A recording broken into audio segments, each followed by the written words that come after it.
La série numéro 2 sur le simplicisme. Comprendre et connaître l'islam.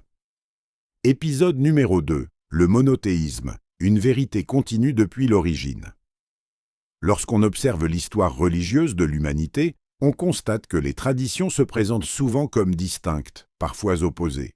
L'islam, signifiant la soumission à Dieu, propose une vision différente. Il ne se présente pas comme une rupture, mais comme la continuité d'une chaîne prophétique commencée avec l'humanité elle-même. Selon l'enseignement coranique, Dieu n'a jamais laissé les hommes sans guidance.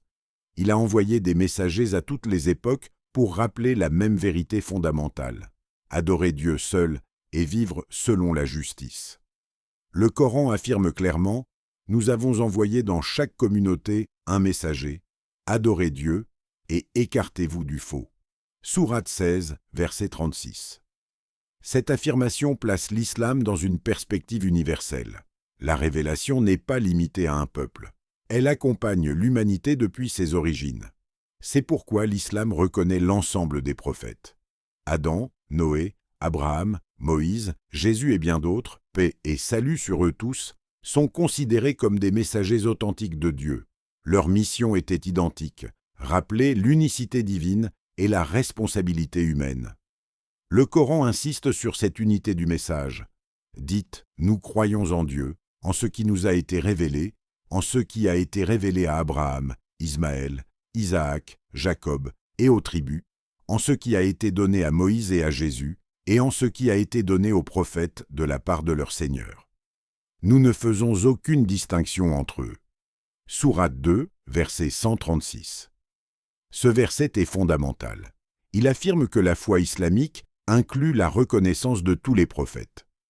La révélation n'est pas fragmentée, elle forme une continuité. Dans le Coran, certains prophètes sont même cités plus fréquemment que Muhammad lui-même. Moïse est mentionné à de nombreuses reprises.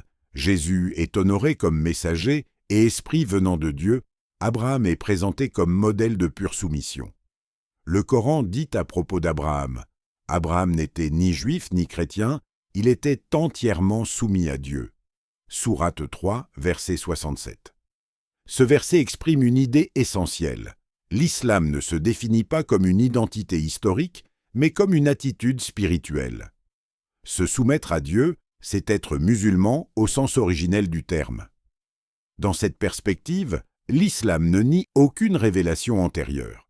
Il affirme au contraire que les prophètes ont tous transmis la même vérité, adaptée à leurs peuples et à leurs époques. Le Coran rappelle « Nous n'avons envoyé avant toi que des hommes à qui nous avons fait révélation ». Sourate 16, verset 43.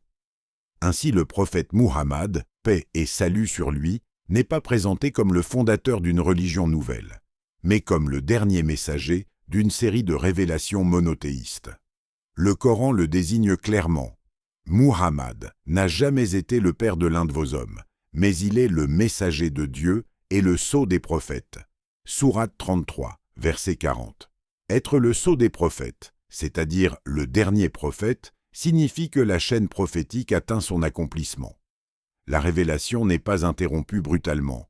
Elle trouve son terme dans un message destiné à l'ensemble de l'humanité. C'est pourquoi l'islam affirme que le Coran vient confirmer les révélations précédentes.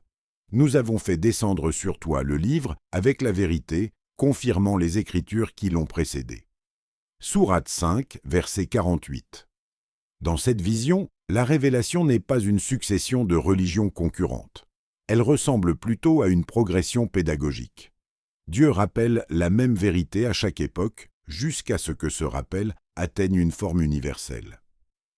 L'islam se présente comme cette forme universelle, non parce qu'il introduit une idée nouvelle, mais parce qu'il rassemble l'ensemble des messages antérieurs autour de leur centre commun, l'unicité divine. Le Coran résume cette mission ainsi.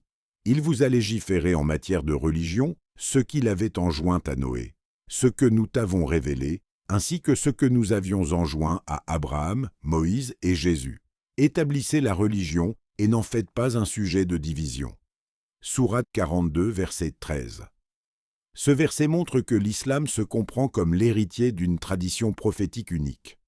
Dans cette perspective, la différence majeure entre l'islam et certaines autres traditions religieuses réside dans la reconnaissance de la continuité des révélations. L'islam demande aux croyants d'accepter l'ensemble des prophètes, tandis que certaines traditions ont cessé de reconnaître les révélations ultérieures. L'islam affirme donc être la dernière révélation adressée à l'humanité entière, non pour effacer les précédentes, mais pour en rappeler l'essence et en restaurer la simplicité. Son message reste le même depuis l'origine. Dieu est un. L'humanité vient de lui et à lui elle retourne.